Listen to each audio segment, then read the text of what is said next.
Now, the ANC's consultative conference in KwaZulu-Natal was called off due to disruptions this weekend. The conference was supposed to have been a rerun of a previous elective conference, but that was changed to a consultative conference instead after disgruntled members obtained an urgent court interdict against it. It's understood that some of those behind that interdict have now been receiving death threats and fear for their lives. We're joined now by political analyst Lukhona Mnguni from our Durban studios to help us unpack the issues, particularly of the governing party in KZN. Good evening to you. Firstly, the political situation in that province is proving to be quite untenable. And as we know, politics have proved to be a matter of life or death, quite literally, for ANC leaders in KZN. Yeah, it's very difficult times for, I think, ANC leaders, members and activists in particular, especially those that are seen to be going against the tide, as it were. I mean, I think it was most symbolic in the death of Maqata Mchunu from Pietermaritzburg a few weeks ago now, who had appeared just the previous night on television after having held a press conference with some of his comrades. And the next evening, he was making news that he had been assassinated. So this element of high risk of political involvement, especially if you are a smaller fish to an extent, let me put it that way, if you are seen as a smaller fish to fry, but you are actually quite active in the structures of the organization to a point that you do pose a threat of creating disruptions insofar as, for example, people being able to take the ANC to court and halt the proceedings of the elective conference. Also, at times, you appear, when you are this quote-unquote small fry politically, you appear to be acting as a proxy for other hidden forces who are bigger players, because, I mean, you've got to fund the process of going to court. So then questions arise, who is behind giving certain members of the organization money to make sure that they go to court, and what are the vested interests of those individuals that actually avail the funds for people to actually take the organization to court. And then that, I think, is what opens people to a great vulnerability, that they are actually acting within a well-coordinated and planned scheme. Whether going to court or not is for the right reasons, that's something else. But I mean, in terms of the political machinations involved around that, that's really where we are. Well, we saw the national chairperson, Gwede Mantashe, being heckled. I mean, is it enough for example, the provincial task team coordinator, Sihle Zikalala, to say he tried to intervene? And we also know the name of the former president, Jacob Zuma, looms as a kind of third force in the province's politics. Well, you know, you've got to an extent, try and be fair on Sihle Zikalala as well. When people act as a group in a conference situation, they tend to develop a mentality similar to that of a mob, and their energy gains some level of I don't know what to put it, traction, and that traction gives itself a life of its own. So at some point, whether they were still listening to Sihle Zikalala or not, they end up having their own momentum that carries their behavior in a particular direction. And it's very difficult to arrest people who are quite intent to make sure that a certain speaker does not talk. This is not new. In fact, it's almost interesting. In the May Day rally last year, if you remember very well, Gwede Mantashe had spoken in a COSATU rally in Johannesburg, and he was very happy that he was actually not heckled. He would not be drawn in. He was asked a number of times, but what are your views on the fact that the president of the ANC, Jacob Zuma, had been heckled in Bloemfontein and could not talk? All he maintained was that in Johannesburg, where I am, we had a good May Day rally and everybody spoke. Exactly because at that time it served political expediency on his part not to be seen as contradicting the actions of COSATU members. So I think what he got here is exactly what former President Zuma received last year, and it's again a continuation of what factionalism does to an organization, where comrades no longer can engage each other, no longer can talk to each other. The levels of intolerance become very high because of this embedded factionalism. And even back then, during that May Day rally, I don't think, for example, the ANC should have allowed itself to walk away when former President Zuma was being barred from talking in certain platforms by the alliance partners, because that was all part of fermenting and entrenching factionalism. Unfortunately, for too long, the ANC has acknowledged factionalism, but has not been able to deal with it. And this is exactly what is crippling the organization. When you acknowledge an ill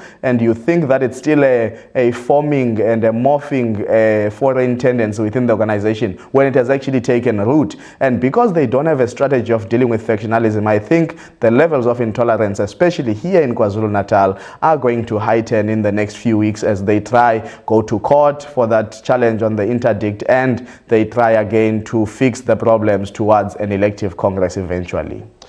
Well, so I suppose you could say then that the wheel turns. Let's bring back this question of former President Jacob Zuma. Firstly, where does this all place the so-called unity ticket that Zikalala, alongside with his once political rival Mike Mabuyakhulu,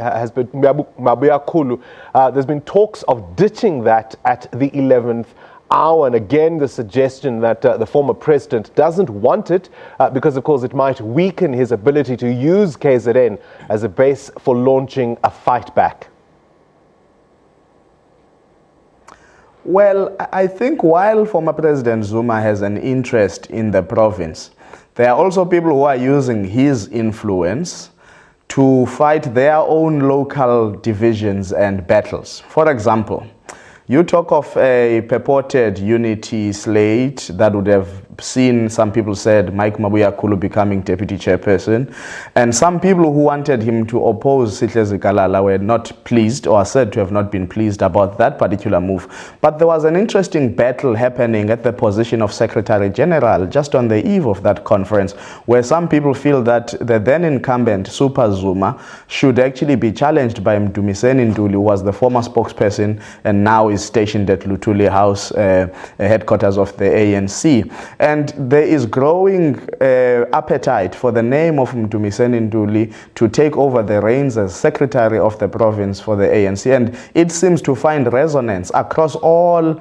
political divides in terms of pre-Nasrec configurations of factions insofar as the camps of Nkosazana Dlamini Zuma and Cyril Ramaphosa are concerned. And this Mdumiseni Ntuli's popularity, then people say, well, if you are going to stand on the way of members asking for one of their own to stand for a particular position, you've got to explain yourself, and it must not be done in clandestine meetings. So one of the things about KZN is that I often say the national politics play or take advantage of local divisions, which create vulnerability for the cohesion of the ANC in KwaZulu-Natal. And I think that's partly what's happening. So some people, out of their own self-interest, would then plead for the allegiance of the former president and his influence to try and do their bidding,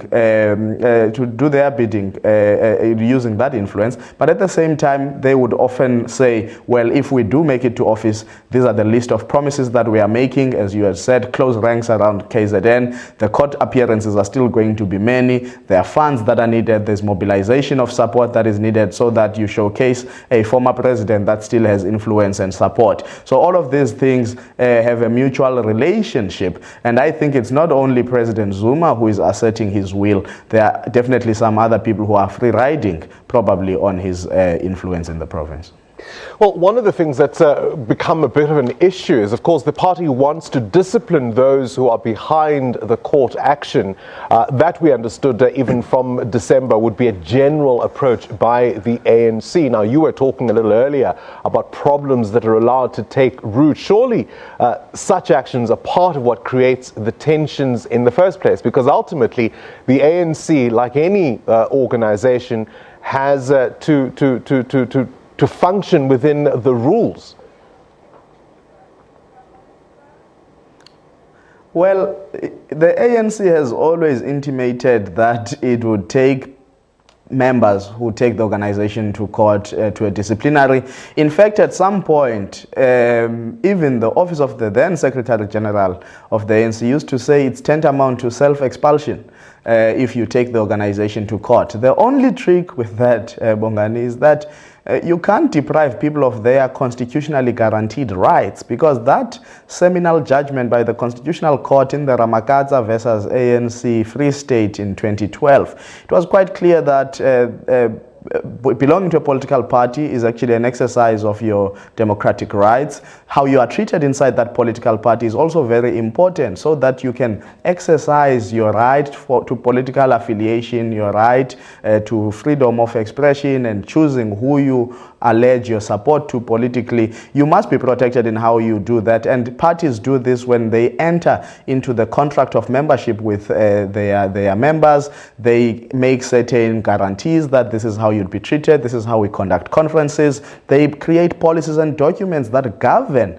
how these must be followed, and when they are not followed and people's rights are suppressed, surely people must find relief, and that relief can't always rest within the disputes committees of the organization or even its National Executive Committee, because its laxity before has been registered. It's acted in quite a lethargic fashion, in actual fact, in dealing with some of these issues that have crippled the ANC over time. So then members have courts as their call for last resorts, probably, and it is fairly okay. And I think expelling or taking anyone to disciplinary will always be problematic, because those people can literally again take you to court for doing that very same thing of disciplining them for the fact that they're taking you to court. Of course, it does exacerbate the level of tensions, and it does create, I think, if you are dealing with KZN, where there have been mounting court challenges over the last 2.5 years, it does create almost an impression that there are people who are hell-bent at all costs